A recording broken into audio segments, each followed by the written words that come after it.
welcome to the Victorian Toffee Show. We've got 2/3 of the lads here with us and another guest, our good mate, Lachlan. How are you? I'm good, fellas. Thanks for having me on the show. Long time watcher, I guess. I admittedly haven't watched the show yet, but I've seen some of the highlights. So, Our biggest fan. big fan. Yeah. I'm a big fan, though. Big fan. That's all right. We're happy to have you on. So yeah, let's kick it off with what we always do with when we have a guest is get the story of how they came along to support Everton. So Lachlan, tell us. So I've been supporting Everton for the best part of probably about 15 years now. So it's over half my life. So like many people, I got into football at kind of an older age. Started following it because it kind of blew up in the country, and from there it's kind of like never really looked back. Follow it at the local game, local game overseas. So that's kind of what got me into Everton. But what actually got me into Everton in particular was obviously being Australian. Tim Cahill was playing for them. That wasn't actually the main factor, though. The main factor was that one day, or like all my mates were into Premier League, and I was never really like I kind of followed it, but I didn't really. And one of my mates was like, "Oh, who do you follow?" I was like, "I don't really follow anyone." And they said, "Oh, like all our mates were Liverpool fans. Growing up in Australia, Liverpool was probably the main club that people support." And he's like, "Oh, they all go for Liverpool. Why don't you follow Everton to piss them off?" And I was just like, "Sure, why not?" That's fantastic. And, yeah. I like that. Out of spite. Out of spite, yeah. And like I didn't really know too much about him. In all honesty, like I knew Tim Cahill played for him, but you know, in the beginning it was kind of just like whatever. And then I watched the match, and I think the first match I ever watched was Everton versus Wigan, and it might have been I think it was Mikel Arteta's birthday, and he scored a brace. And from there, I started watching more and more and got more and more into it. And that was kind of my journey. It was a spiteful start. Yeah. For whatever reason, I decided like, yeah, sure, I'll follow that club, not thinking that I would ever really follow through with it. Yeah. And now 15 years later, they've been a really positive and yet detrimental, had a really positive and detrimental effect on my life. I was going to say, are there any regrets on that? Because you had kind of you could have gone either way. You could have gone any way you wanted. You had your chance. Yeah, no, definitely not. Definitely no regrets at all because, like there's been so many positive memories of it. So many friends that I've made from just, supporting a football club that even though it's on the other side of the world, meeting people and meeting friends over here that I, spend a lot of time with and talk to a lot. So I definitely wouldn't change anything. As most Everton fans would agree, they're not exactly fun to support sometimes. It's difficult. It's difficult to love them at sometimes, especially when they seem to not really want to make you happy. But definitely not, because I've lived overseas. I've been to matches over there, and I did that pretty much for the sole purpose of following the club and supporting the club. So, never look back. Fantastic. Do you have like that Awesome. one memory of like your favorite Everton game you've watched or seen? Yeah, I mean, like there was the first match that I went to overseas, which was it was Everton versus Chelsea in, I think it was about March. It would have been March 2012.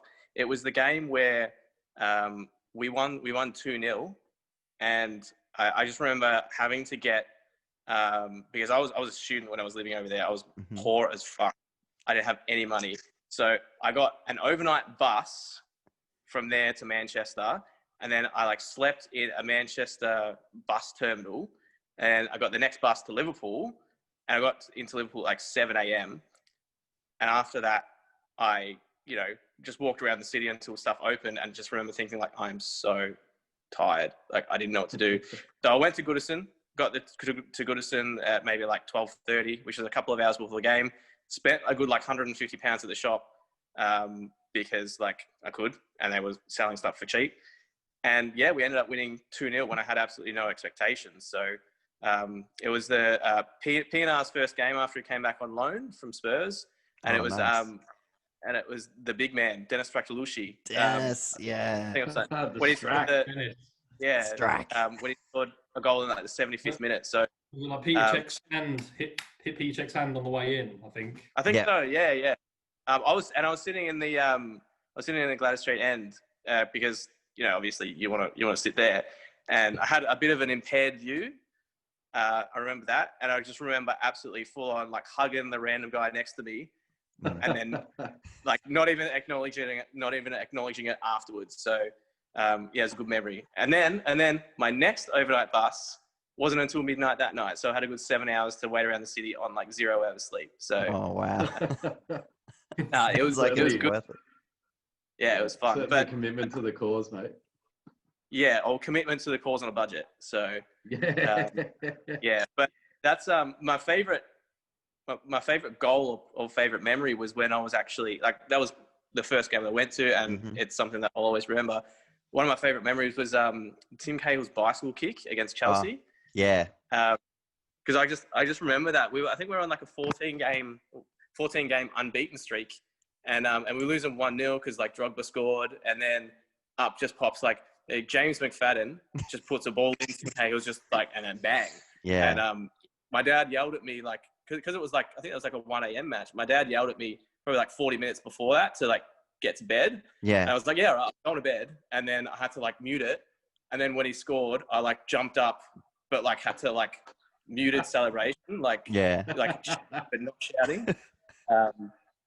So yeah, that's probably one of my favorite memories of being an Everton fan. That game, and also going to Goodison for the first time. That was pretty mad.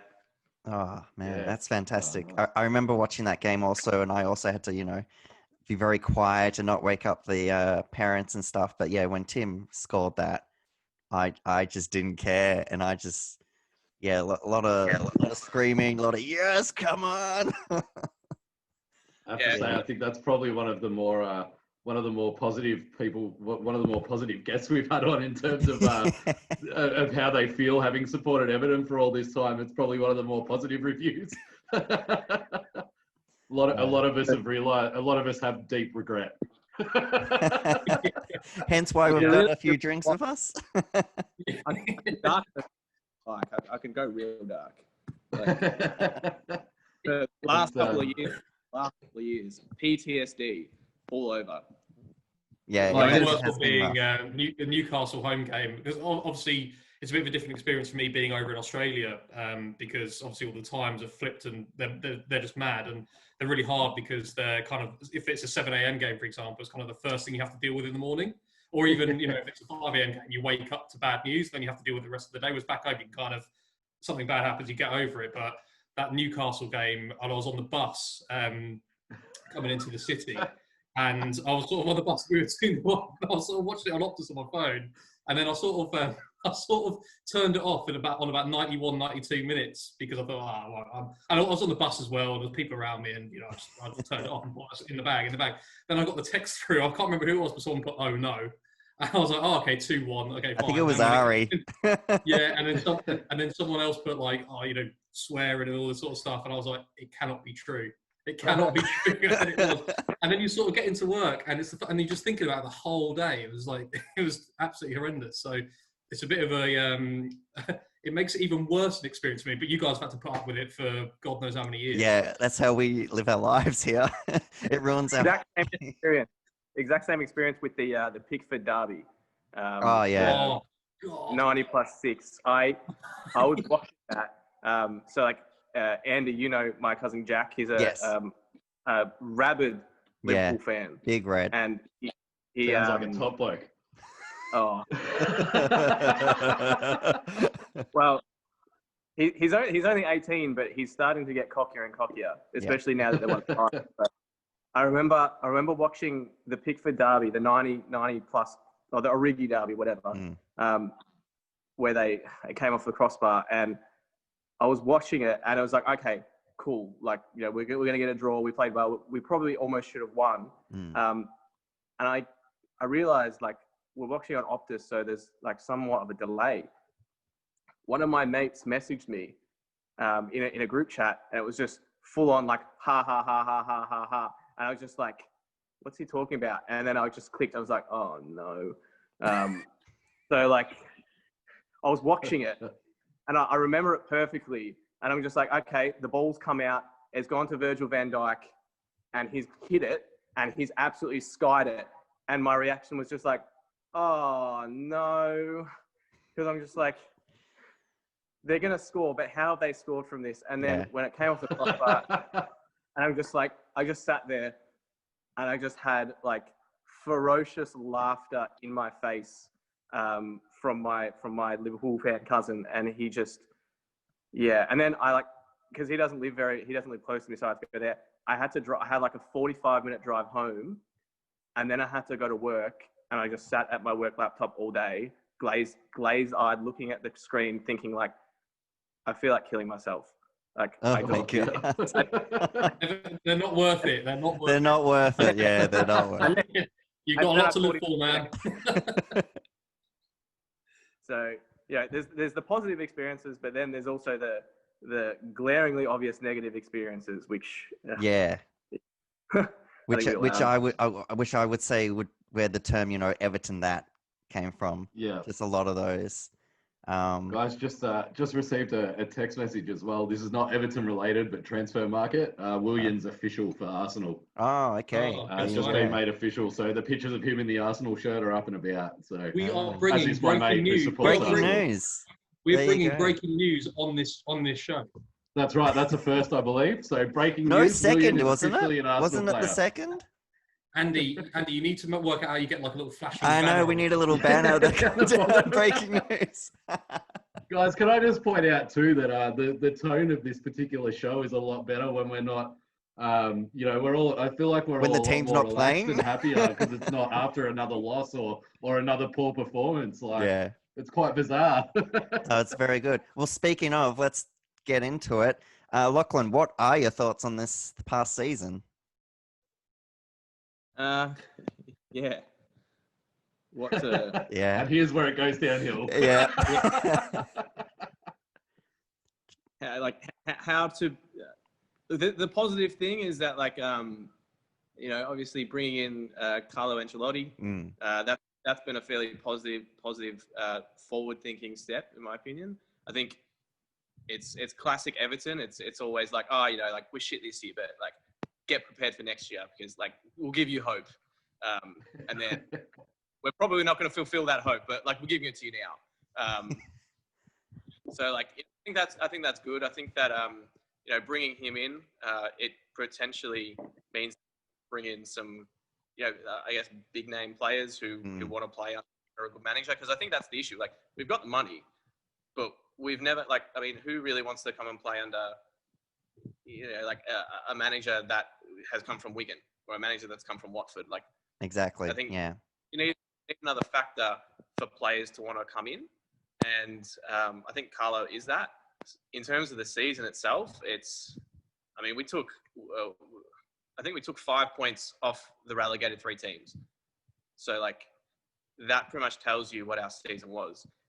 Duncan Ferguson, that era, I think that, like the time when he was a manager, that Chelsea game, for example. Yeah, that gets mentioned a lot. Yeah. Saved us. Fantastic. Season peaked there for me. Because I think as an Everton fan, I think all of us look at it and say, like, what kind of style of football are we playing? Are we playing a style of football that makes me actually want to watch the games? It makes me, you know, enjoy watching it. It makes me want to actually wake up at 2 or 3 in the morning.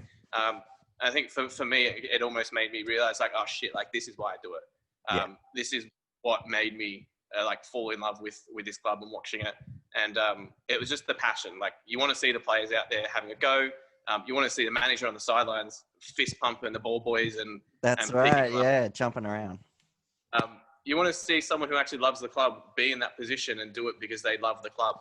And that was like that little period there, and then going into Carlo Ancelotti, that was a peak for me. I think that's where the season peaked. And then after that, it was like, I don't really care about this season. Yeah. Whatever we do after is, on to the next. It's next season for me. But really disappointing in the beginning. I just think that a lot of the time it was VAR. Like, I mean, the Brighton game. Yeah, for the example, Brighton. Mm. like a classic Everton. Like United. United as well. Yeah. I think if you look at a lot of factors, we actually probably could have been in Europe if it weren't for this and that not going our way. So Yeah. not a good season on paper, but like I can look at it and say like there's positives to take out of it. But in all honesty, if you're asking me, I think it's opened my eyes to a lot of the players, a lot of players who definitely shouldn't be playing or definitely shouldn't be getting as much game time because they just don't look like they give a fuck. If it's not obvious, it's like Sigurdsson, for example. He really, He's very frustrating, that's for sure. to be a captain in a Merseyside derby and not get a touch for 20 minutes, you have to do something pretty bad. So on that, who's your player of the season if there is one? Yeah, let's get to that. Who's your player of the season? You can't go past Richarlison. Like it's Richarlison all the way. He one thing, like he scores the goals, he does well, but I also like the fact that his defensive work, his defensive effort is like he's a forward, but he's tracking back like a midfielder. And I've always really rated that. I've always like he's passionate. I think he really likes the club. He really gets around the club. If you see him on Twitter, he's out there, doing some. Well, even the one today, didn't he put Neymar in an Everton top? Yeah. Oh, and I'm just like, God, really? Like, so like, but yeah, I think Richarlison. Look, Calvert-Lewin had a breakout season. I think he did really well, although he fell off, after COVID, which is understandable. I wouldn't blame any player for not being able to perform after that. But Richarlison for me. Yeah. How about you guys, Tim? Did you have your? I mean, what did you think of the season? Who was your player? Look, we did our season review in the last show, but obviously, you must have missed that one, Lockie. But my player of the season. I set up the question. That's my fault. Yeah. But no, as a player of the season, I think I probably have to agree with you, mate, on Richie. It's really hard to go past. I mean, he played in a variety of roles out on the left and also up forward. You're right, his defensive work is solid. I even like, the way he carries himself. I think he does a fair bit of work for Everton in the community. Really gets around the less fortunate of the Everton supporters over there. And also, he's a bit cheeky, with his comments about Van Dijk and, he does seem to really get the vibe of the club, if you know what I mean. Look, I know he came out recently and said, if a big club came in with an offer, he'd sit down and talk about it. And I feel like he's the only player in the current squad that can say that. And I can go, yeah, all right, that's actually fair. You know what I mean? I don't dislike him for that. I feel like, nah, mate, you've already been a great servant. Like, if you want to jog on because you get an offer you can't refuse, well, good luck, sort of thing. I definitely agree with Richarlison. Closely followed, I guess, by Holgate's emergence, I think is the other one. So he'd be up there as well. And I think next season, if he can get a tilt at it for the whole season, I think we're going to see him become really important. What about yourself, Andy? For me, I thought Calvert-Lewin. I know after COVID with the games he didn't score, but I just thought he had a really good season. He was a bit of our target man, and I just thought his link-up play with Richie was just, they seem to have, something going on there. Okay, yes, he has the odd finish the odd bad touch, like he'll check, I think there was one where it was a long ball to him and he went to take the touch and it just bounced off his chest, like things like that. Like, he's still a young kid, he's still learning. But I just thought, he's our, I'm sure he was our top scorer. And I just thought that was, he's had a great season and, he's been with us for quite a while and, he's wearing the number 9 and showing people that, he's worth to wear that number. Nick? Yeah, I think Calvert-Lewin's a close second for me. I think it really does bring home that he works better in a forward two, rather than sort of being up front by himself. I agree with Tim and Lockie in that it's Richarlison. I can't look past him. I think he's by far and away our standout player. Pretty much every game. Yes, he can be frustrating at time, and yes, sometimes he can sort of lose his rag and get a bit frustrated. But I think if you had Tom Davis and Gylfi Sigurdsson playing behind you when you were that good, you know you might get a bit frustrated as well.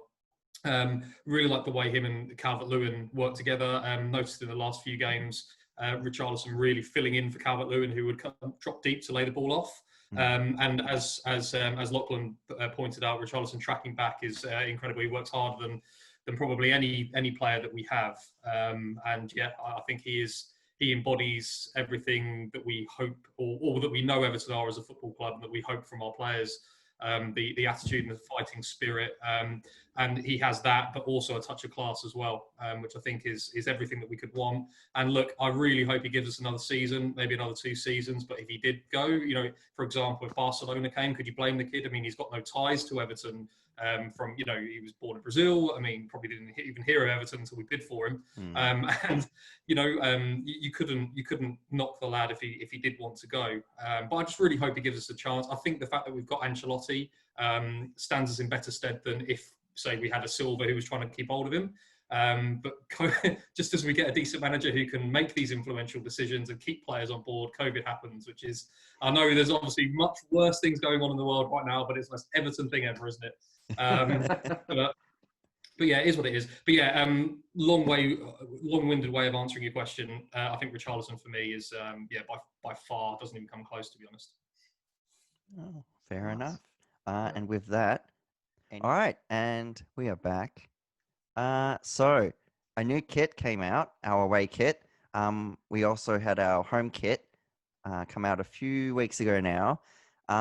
So let's get a round of what everyone's thoughts of both of the home and away. Nick, start us off. Yeah, I mean, the home kit's blue, so that's a good start. It looks quite smart. Collar's a bit, I know it's filled in blue as well, so you can hardly notice it, but it's got that chunky sort of outline on the collar, which I'm not a massive fan of, but it's okay. I think Hummel looked good. I think it's, you know, quite looks quite good in that regard. I think the away kit is really nice. I like the colour of it. I have no idea why they made the socks darker orange than the amber kit. It's a bit of a strange decision, but I mean, look, I mean, it's nice. You know, people can wear it. I don't really have the figure to wear a bright orange away kit, unfortunately. Yeah, I think they've done a good job. I mean, you know, orange amber is a classic Everton away kit. There have been some issues with apparently the badge is falling off though. Yeah, I've been reading those on Twitter. Yeah. Yeah, a lot of people were complaining about the quality of the kits and the training gear as well. But yeah, design wise, looks good. I think they'll look smart.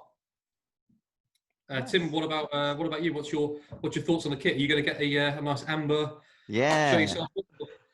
Just to go well with the ginger. Yeah. I I really like the home kit. I like the little touch of the lines in it being like I'm not a musician, so I don't know the correct term, but the lines of it, it's like the beat of Z cars. Mm-hmm. So I like that. I think that's a really cool touch. It's hard for me to judge it at the moment because it's the first kit I've actually bought myself, and it hasn't come yet, and I'm a bit frustrated. I also bought a small, which you know, the old COVID KGs might not agree with by the time it gets here. You've got no chance. It might be. I might be sporting quite the muffin top, so just hopefully no one can see my tramp stamp on my back. So yeah, the home kit I'm really. I'll tell you about that later. The home kit is I'm really impressed with. The away kit, I didn't realise sort of until this week that the amber is sort of a sort of a hark back to the 60s outfit, or what's the word I'm looking for? Kit. So I've had a bit of a look at that, and I sort of get it more. But I agree that I think I would have preferred it if the socks matched the top. I just kind of don't understand why it's 2 different shades of amber. I think it looks a bit funny. But having said that, it might look completely different once we actually see it in action. It might look okay. Yeah. Apparently the colour of the away kit is a lot better in in real life than it is on the Yeah. pictures. Okay. Yeah.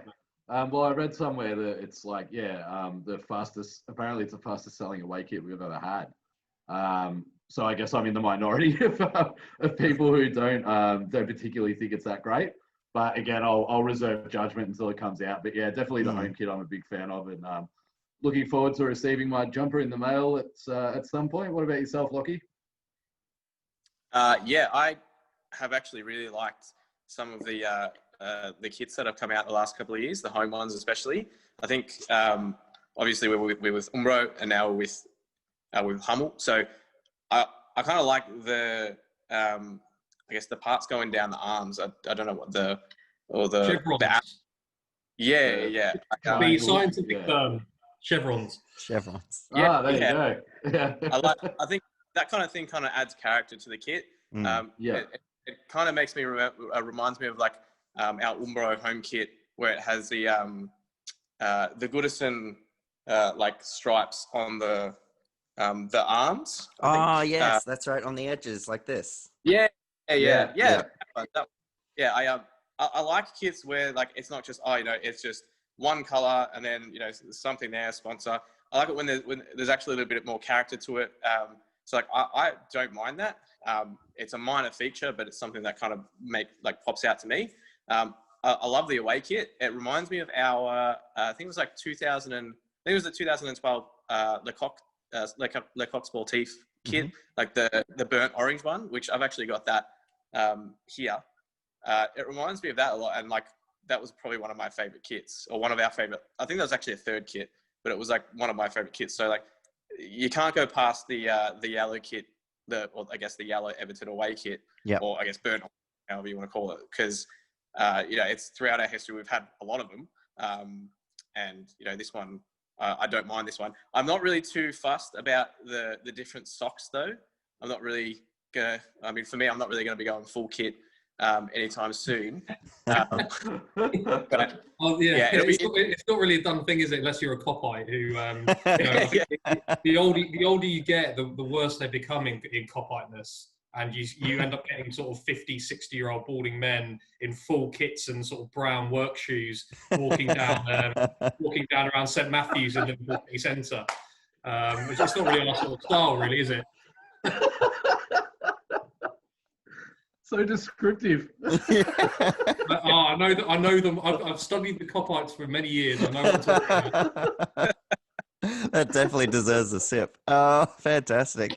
For me, I think, big fan of the home kit, and also waiting for it to arrive. Our good friend Amel, he's arrived, and from his feedback, he quite likes it and stuff. And the away kit, it looks nice and all. But yeah, I'm curious to see what it looks like, in person and stuff. Because pictures are really hard to tell because they filter it and stuff. But yeah, no, I mean, it's great to hear that it's the fastest selling one. And it kind of makes sense because, I guess, with everything that's going on, it's like, well, it's a bit of a positive thing. We're in the off season and something new from Everton's out. Like, yeah, let's buy it. Why not? Get it for the whole family and all. Especially for the kids, it's great to have the front sponsor on it now. Looks great with the kids' tops. Because, with the past sponsors, they weren't allowed to have them. I'm looking forward to it, seeing it in the flesh, and looking forward to what the third kit comes out as well. We've still got one more to go, so that's something to look forward to. Well, someone's posted I think it's just a black and white version of the away kit, but someone's posted the rumor of the third kit. It looks like it's silver and with black features. So, okay, yeah, that's what I've heard too. I've heard it's black. Yeah, like it could just be the picture that I've seen. It could just be an black and white base black and white filter on the away kit. But I think it'd be disappointing if it had exactly the same design. Yep. That's quite lazy because the home. I know the home kit doesn't have an outright collar on it, but as I mentioned, it's still got the the print of the design. It's the same as the away kit. So I'd like to see something different, maybe a collar on the third. Small collar. I was going to say I like those little collared ones. Yeah. To be honest, the third kit will probably be revealed before any transfers happen anyway. So That's something to look for. Yeah. Oh gosh, I hope I hope Carlo sticks to his word and like new players for preseason, please. Well, mate, they're all reporting back on Sunday for training, so I don't see it happening, to be honest. Wait, this week Yeah. already? I thought they had another week off. No, no, I'm pretty sure it's this Sunday. Oh my gosh. Well, they got 2 to 3 Don't tell Alex days. Iwobi though. Just that bloke's lost some touch with the common man when we're in the middle of a lockdown, and he's posting that Instagram photo. Oh, that I think photo, we all yeah. So It was standing on a tarmac, just gotten out of his $100,000 Bentley, standing in front of a private jet, wearing what is probably Louis Vuitton or Prada or something, and. I think he must have got a bit of backlash because I think he posted a follow-up story that said "Let me live," Yeah. which in a way I get it, but his version of living is a lot different to everyone else, right? Yeah, I have a think- suspicion as well. It was a bit of a cheeky sponsorship because there's a lot of Supreme there. Yeah, you're right. Supreme, that Yeah. was a brand. Yeah, a lot of I Supreme. think on that, I do sympathise with Iwobi to an extent in that, yes, okay, he's got a lot of money. That's not really his fault. It's just what It's he's what worth they in the market, pay, yeah. his trade. I do, and look, it's his personal Instagram, and what he puts out there. I've not got a problem with it, but I do think you have to have some sort of tact in a position that he plays for Everton Football Club, which is traditionally a working class club.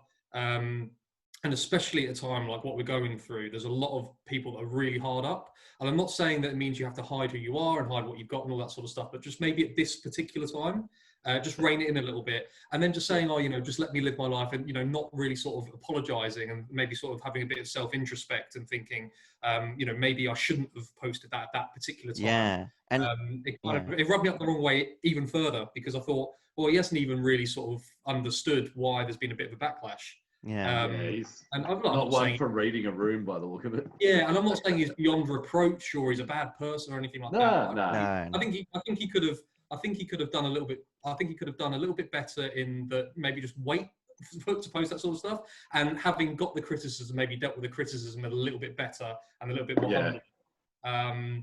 But hey, it's the world we live in at the moment. So yeah, it's certainly not the end of the world. But yeah, I don't think Alex Iwobi's going to lose any sleep about me. Yeah, I think he'll be fine. Just in case you're watching, Alex. Sorry, mate. Yeah, sorry, mate.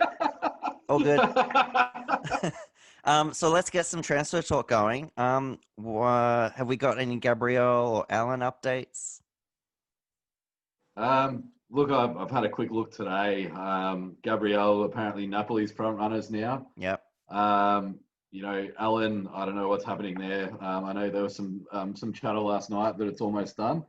The talk of the fee and the wages really bothered me. So look, I'm gonna kick off on a bit of a rant here, but I'll try and keep it as short as I can, because we're talking about transfers, but we don't have any transfers to discuss at the moment, which is my first concern. The holes in this squad have been obvious for the last 7 months. How we haven't already got players lined up and already through the door is beyond me. As you mentioned, Andy, Ancelotti said, I want players in before preseason training. Well, we've got 2 days. I know this is a shortened window and I know it's impacted by COVID. And to be honest, I don't really know how much that impacts us. I mean, we have to operate within financial fair play. So how much have we lost as a result of COVID? So how much can we really spend? Particularly when we have guys that we all know, without reeling off too many names, Sigurdsson, Balassi, Delph, Walcott, Tucson, guys on big wages who are spuds basically and just clogging up the list and taking up the wage bill. Alan, for me, I feel I'm very torn on this transfer. If it happens, obviously it's just a rumor, but it's a strong, the rumor's gaining legs. I think on one hand, trust Ancelotti, because this would have to be an Ancelotti transfer. Yeah. Because it doesn't fit Brand's transfer mold at all. So if we're going to break that signing players under the age of 25 with resale value for Alan, there has to be something about him because the guy turns 30 in 4 or 5 months. He's 30 in January. I've looked at his stats from the Italian league and I haven't seen anything that makes me go, yes, we need this guy.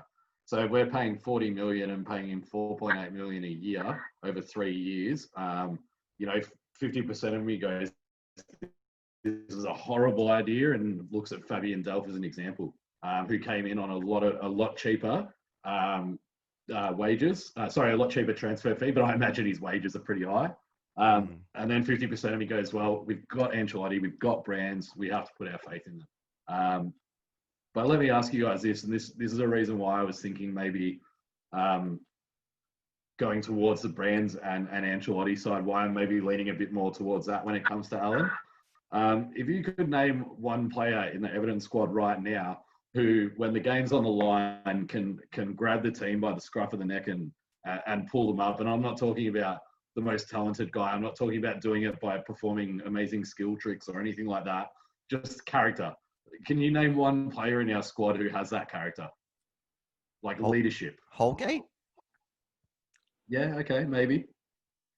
I mean, even Holgate's not going to, grab the game by the scruff. He's a central defender. I mean, yeah. I mean, it's dare I say it, a Steven Gerrard or a Roy Keane or a Patrick Vieira or someone like that. Absolutely not. And that's why. So maybe that's what Alan is. Maybe that's why we're willing to break that transfer mold. And when it comes to Alan, we need central midfielders at any cost, to be honest. Yeah, we do. If they can play a bit of football, they're going to be better than what we've got at the moment. So, from what I understand, I haven't seen the guy play. From what I understand, he's very much a box-to-box midfielder, which is what we need.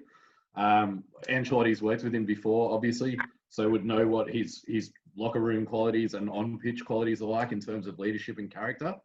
When I thought about that same question myself, the only thing I could come up with was Coleman.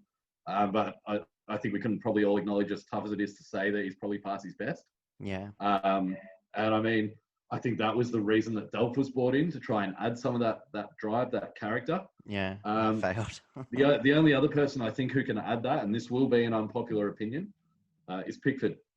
Now, I know that he has got to definitely iron out the mistakes in his game. I know that. But have you guys watched any games without the sound on? Yeah, fair enough. I expected this reaction, but hear me out. Have you watched any of our games without the crowd, without the manufactured crowd noise? Yeah. I've mentioned in a previous show where every time he was kicking it long to Richie versus Van Dijk in the derby with no crowd, all you could hear was Pickford every time. Well in, Richie, well in. He is one of the most vocal guys on that pitch. Mm-hmm. I remember I think it was the Bournemouth game. About 20 minutes in, you can actually hear him yell out, "Run, Gylfi!" Like really getting stuck into him. Okay. Right? So my concern, obviously, I love that. I think that's exactly what we need. I couldn't hear anyone else on the pitch other than him. The problem is he's saying things like that, and then he's letting a ball scoot under his arm, and he's making silly mistakes, the kind of mistakes you only make when you believe your own press. If you know. Plus, what also, I mean. he's your goalkeeper. Like, your goalkeeper shouldn't be dictating and motivating like the outfield players. I agree. It should be someone in the should be someone in the midfield dictating. Yeah. Yeah. And I mean, look, I know we had a horrible end to the season, and we've discussed in previous shows the doom and gloom, and I don't think we need a whole squad turnover. I think with one strong personality in central midfield, I think Kenny coming back into play at right back, there's mixed reports about whether Ancelotti wants him or not. But the most recent one I read was that he's going to be given a chance to prove himself. Okay. And it's one place we don't have to spend money. And then he rotates with Coleman, and hopefully by the end of the season overtakes Coleman. You've got Holgate and Mina and Keane and Branthwaite. That's worst case if we don't buy anyone. I'd take Holgate with Mina as the starting two there. I'm happy with that. You got Dina, and we need a backup, which, as Nick, you mentioned, peak Everton, that Anthony Robinson rumour is getting stronger and stronger. And again, that's another guy who I wonder why he didn't make it to Milan, because there was something to do with his medical, or you remember he was almost about to go to Milan and his transfer fell through at the last minute. So there's some reason there, but don't worry, we'll take him back for the same amount we sold him for. Craziness. And then, on the thing I don't understand, though, is what formation we're going to play next season. I know Ancelotti came in and instigated 4-4-2. Towards the end of the season, he went back to a 4-2-3-1. I guess he wants to have some flexibility. But essentially, we have 4 right-footed wingers, 3 of which prefer to operate on the left, being Richarlison, Iwobi, and Bernard, and 1 who likes to play on the right, which is Walcott. So now everything we're hearing is, in terms of the wide play, they want a left-footed winger who can cut in from the right. So if you've got a Wobie Bernard or Richarlison playing on the left cutting in and another guy cutting in from the right, you can't have two strikers because there's no space. So it's hard to gauge the transfers because I don't know exactly what formation he's going to go with next season. That's true, yeah. But yeah, basically everyone we've been linked to so far, I don't like any of it, even Alan. But the only thing I can think of is that, he's going to bring that leadership quality that we don't have, that, as we've mentioned, the name we've mentioned in many shows before, that Phil Neville quality. Don't have to be the best player in the world. Don't have to be doing Cruyff turns. Don't have to be banging in goals from 30 yards out. You just have to do the simple things well and control a game and your teammates, basically. And maybe Alan's capable of that. I still think it's a lot of money and wages for what the rumours are for a guy who turns 30. But, maybe it's exactly what we need. I don't think we need to dismantle the spine of the team. I think that we need someone with spine in the team, and maybe Alan is that. Yeah. So yeah, obviously this is all speculation because the most frustrating thing is at this point with 2 days to go before we're back in preseason, we have no one coming in as yet confirmed, which is the most frustrating part, I think. But yeah, hopefully we get a few through the door, and I think it's a big transfer window for Brands to stick to his model that he's been talking about for the last few years of only bringing in sort of younger guys with resale value. Delph was the exception to that because for 9 million it was worth the chance. Unfortunately, it didn't work out. Allen would have to be a pretty big exception to that if the reported fee and wages are to be believed. But yeah, I just hope we get someone through the door soon. Yeah. I want Anyway. to get Lachlan's thoughts on this. What are your thoughts on any transfers you've come across, or just what Tim's brought up? Well, there's we don't really actually have too much. We're pretty much only able to talk about the Allen one and maybe one or two other minor ones because, what's going on? It's classic Everton. We're going to leave it until late, and then the squad isn't going to gel enough, or it's going to gel later on in the season, and then everyone's going to be talking about, why were they no good at the start of the season? Why are they pushing for Europe or whatever so late in the season? Personally, if we were to sign Allen, I'd be pretty happy with that. I think, as Tim said, our midfield has kind of been lacking that, that Phil Neville kind of player. Just someone who actually, can command them. Someone who's a bit of a leader. And I've always thought that, something like a holding midfielder will, is someone that you need in that kind of role. But I think we haven't really had that kind of player since, I'd say Gareth Barry, when he had his... Oh, definitely, yeah. First season at Everton. When Gareth Barry came to Everton, I was just like, why have we signed him? I never really rated him at City, mostly because he just looked like your white goods type player. He was there. His mum made the other kids invite him to the party. And then when he actually played for us, we were dynamite. He was defending. He was chipping in with a couple of goals. He was doing the role that he was told to do. It wasn't a pretty role, but it was what was required of him. And I think we've kind of missed that player ever since he left. But also his last season with us was kind of a bit so-and-so. So ever since he's kind of left, we've been missing that player. And I personally have always rated Allen. I think he's that strong kind of player. If it's going to be massive wages and a massive transfer fee, they'd want to justify it in some way. That's so true. I feel like Ancelotti knows what he's doing because he's I think he managed him for about 2 or 3 years. So if we're bringing him in, then I feel like we have to kind of trust him on it. But if it's an excessive wage, we've had issues with that in the past where we bring in this player and now they're no good, so we have to send them out on loan where we're only recouping half their wage. Yannick Bolasie, who, in my opinion, this season he's going to be an Everton player, and if you look on social media, it actually looks like he's prepping for a good season with us. He wants to be a part of the club, regardless of whether the fans want him there or not, it looks like he actually is committed. So I think I'm willing to give him another chance. I never really rated Balassi, in all honesty, not even when he was at Palace. When he came to us, he had like a good-ish first season. And then after that, he would come on and it was like, well, there's 10 players on the field now. So I'm willing to give him a chance because I think if he's fit, if he's actually, committed, then I think he'll be all right. But it depends if he's going to get in front of all the other players, in his position, because I think we're kind of a little bit heavy on wingers, I think. Yeah. But in terms of Alan, I'd be very excited to bring that in. And I'm not really too phased about the fee, but 30, he's just under 30, he's like 29 or something.